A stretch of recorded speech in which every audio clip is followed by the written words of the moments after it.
thanks. I always look forward to these for two reasons. Number one, means football season's begun and we get to start playing games. And secondly, we always appreciate you guys being here and your coverage of our program. Having said that, I think our whole program's excited to finally play a football game. We've had a very productive camp. I think we made the step from spring football through the summer to camp that we had hoped to make.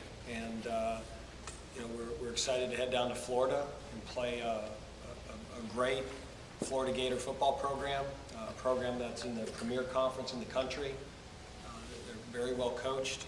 Coach Muschamp does a great job down there and has certainly has a well-deserved reputation as a great defensive coach with the work that he did at LSU, Auburn, Texas, and now is doing at Florida. And also know their offensive coordinator well, Brent Peace, and they made a great hire with him, and I'm sure he'll have them going offensively. And it'll be a great challenge, but a great opportunity for our program to play in front of a national TV audience, in front of 90,000 people. We're really looking forward to the challenge and everything it encompasses. So if you have any questions, glad to open it up. What's the feeling like in the locker room with the guys right now? Maybe a little bit of nerves. This is a big setting to be having your season opener on in the Swamp. Yeah, but I don't think it's any different than the nerves you'd have before any game. I mean, our guys put a lot of work into this. You know, football is really a work and reward sport. Our guys work year-round for 12 guaranteed opportunities to play a game, and I think whether we're home or in the Swamp or no matter where we played, I think there'd be that those nerves and those butterflies that always comes at the beginning of a football season. You know, the fact that it's in such a historic place and such a great venue against a top program even makes it bigger for us. Coach, defensively, not knowing for sure who they're going to start at quarterback and the fact that they're both different, both will be used. Is the defensive staff making any kind of preparation to like change on the fly almost if Florida changes quarterbacks during the game? I mean, I think right now, you know, you got to prepare for what they're going to do on offense schematically more than anything, and even that's enough of a guessing game. They've hired a new coordinator, Brent Peace, who came from Boise. Certainly we anticipate they'll do some of the things that he did at Boise, but he's got a long and very extensive background. You know, I used to recruit along with him when he was at Montana, and I was back at Villanova in the mid-1990s. You know, he's done spread stuff. He's had success everywhere he's been, Montana, Kentucky, Baylor, Boise, and he knows a lot of football. So, you know, we've got to prepare for what they're going to do. And, you know, I think when you're trying to establish an offense, it doesn't make a lot of sense to try to do two different things with two different quarterbacks, because I think you know, that wouldn't help them establish the continuity of what they want. But you know, certainly in the middle of the game, if we notice they're running one guy a lot more and throwing with another, that's always something you have to adjust to on the fly. I know this program's had big wins before, but let's say the stars align perfectly and everything goes your way. What would a win against Florida mean for Bowling Green? Well, I think that's part of the reason you play these games is, you know, when you're a program in the MAC, these are opportunities to make a national name for yourself. So we get two of those opportunities this year. This is the first of those two. So this is part of the reason we play those games is to put ourselves on a national stage and give ourselves an opportunity to do something special.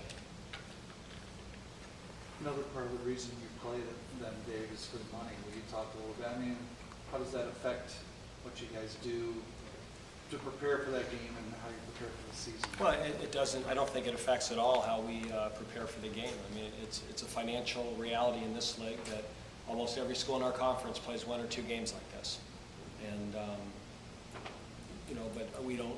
That is not any of our mindset and our approach with our players for the game. I mean, there's 12 opportunities, and we're going to prepare for every one like it's the only game that week, because it is. And you know, our preparation for them schematically isn't different than anybody on our schedule. But there's also a reality of the talent level that we're going to play against.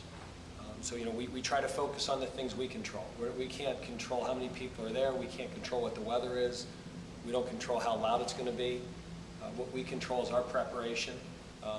Do we get lined up correctly? Do we play a, you know, mistake-free football in terms of our assignments, and it comes down to execution.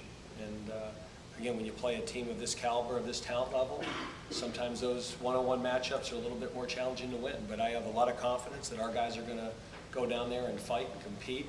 I really like this football team. They've done everything that we've asked them to do in the summer. We've had an excellent camp. You know, a lot of times you have those camps that it's a good practice here, an average one there, a bad one there. We haven't had a bad practice.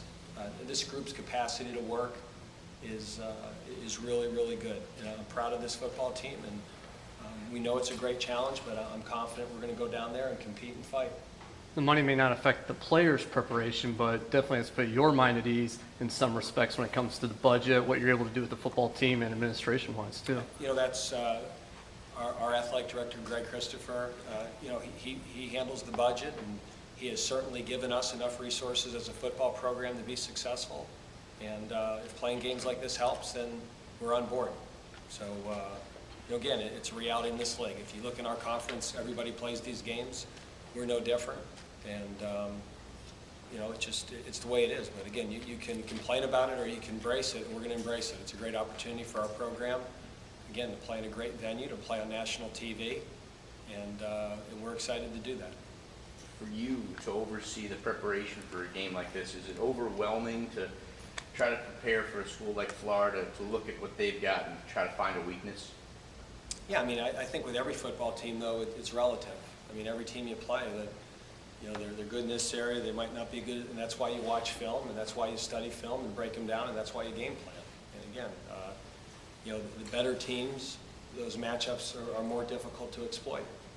Doesn't mean you don't try to exploit them. I mean, you know, I'm sure they're looking at us and feel that there's certain things we do well and certain ways they're going to attack us, and that's just coaching football. So you do that with every team you play, and you know, you have to approach it that way. That you know, there's a defensive system they have, an offensive system. There's a way they run their coverage system, and there's a way they set their front, and there's a philosophy to their blitz game. And they're going to look at us and look at our passing game and our running game and our protection setup, and you know, that's why you play the game. That you know, who can execute better.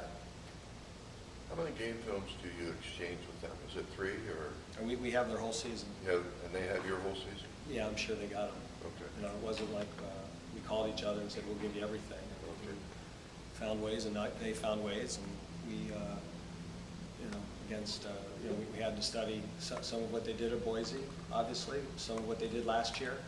Defensively, they've got, you know, with Coach Muschamp and Coach Quinn, their defensive coordinator, are there.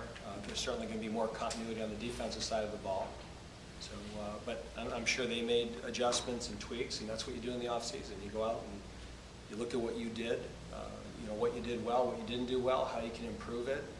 And, you know, I'm sure there's a few wrinkles they added, just like we did. Coach, would you talk about the importance of this game in terms of recruiting and also in terms of the number of Florida kids you have on the roster who are, you know, going home? Well, that certainly was something we sold for the past 3 years in recruiting once this game was scheduled. You know, when we were down in Florida and really everywhere. I mean, this is a national program we're playing. This is a program that's won multiple national championships. There's certainly a little bit of a Bowling Green connection there with Urban Meyer being the head coach here a decade ago and going there and winning 2 national championships. But certainly we sold it. The opportunity to play in front of their family and their friends not too far from home. And, you know, let's face it, probably, you know, some of the guys we recruited maybe growing up had dreams of playing for Florida. And, you know, so I think the opportunity to play in the Swamp for them is a big deal. So, and we're also excited that we recruited guys that wanted to play in that atmosphere and that environment, that they didn't back away from that. So, you know, it'll mean a lot. It means a lot to our whole program, but it's probably even a little bit more special for those guys that grew up in Florida and their homes are there and their family and their friends. I know they've been trying to get the market on the tickets from the rest of the team for the last year. Coach, you were named in a lawsuit regarding concussions by one of your former players. Do you have any comment about that at this time? As per university policy, I'm not going to comment on any ongoing litigation. Can you, at least in a general sense, talk about what happens when a player has sort of, has injuries that may not be obvious? I mean, is there a policy that player does to inform coaches and what actions coaches must take in that situation? I mean, we certainly, in our training room, have a protocol that must be followed of an injury of any sort. So that's, certainly handled in our training room, and we meet on those things daily. If you got anything else? If you would comment a little bit on Brian Westbrook's retirement. Yeah, I tell you what, there's, through your career, and this is, I'm my 24th year doing it, there's a handful of players you get to coach that, they're just the whole package. And certainly, I was very lucky. I was involved in recruiting Brian Westbrook when I was at Villanova, and fortunate enough to coach him for 2 years. But the guy's just a winner. I mean, he was competitive at everything he did. He was a good student. He was a good leader. He was really had football intelligence, picked things up so quickly. And that guy wanted to beat you at everything. I mean, I can remember him his sophomore year, and that year he was the first player in the history of college football to rush and receive for over 1,000 yards. And it's late in the season, and we're doing gassers, and he wins every single one of them. He just had one of those guys that was a good player, but because of his competitive drive, became a great player.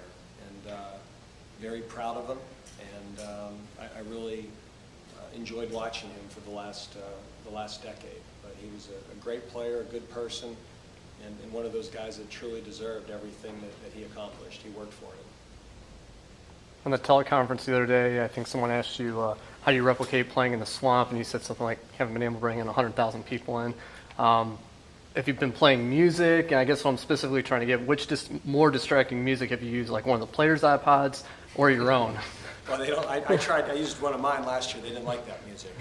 So it's funny. I thought it was contemporary, and they thought it was oldies. So that would probably really distract them if I played my music. But we play different things out there. We play the Florida fight song and their band, and we play some of the music the players like. And the whole idea is just to create an environment that they can't communicate verbally. And it's hard to replicate it. I'm sure it'll get louder there with 90,000 people than in our stadium that we have music as loud as we can get it. But you do what you can do. That it's going to be hard to communicate there verbally, that we're going to have to rely on hand signals. And we need to be prepared for that. That's part of the preparation for a game like this. You set? All right, thanks for coming out. Thank you.